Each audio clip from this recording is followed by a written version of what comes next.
আবার আমরা চলে আসলাম জোকা মেট্রো। আজ থার্সডে, মেট্রোতে সকাল থেকে একটু ভিড় হয়েছে।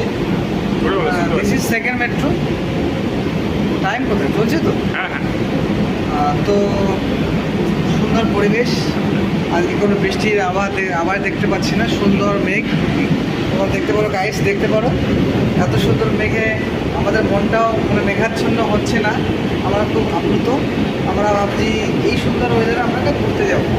আমরা দুজনেই মিলেমিশেটা আর প্রোগ্রাম করছি। আপাতত ঘুরতে এখন আমরা যাচ্ছি এখন জোকা আপাতত মেডিকেল ঘুরতে কলেজ। ঘুরতে জোকা মেডিকেল কলেজে যাচ্ছি। হ্যাঁ। লোক সংখ্যা বরাবরই যেমন থাকে তার থেকে আগে একটু কম মনে হচ্ছে দেখে, তাও খুব ভালো। দেখুন লোক সংখ্যা দেখুন। যাই হোক, ফাইনালি নমস্কার। ডক্টর সুমন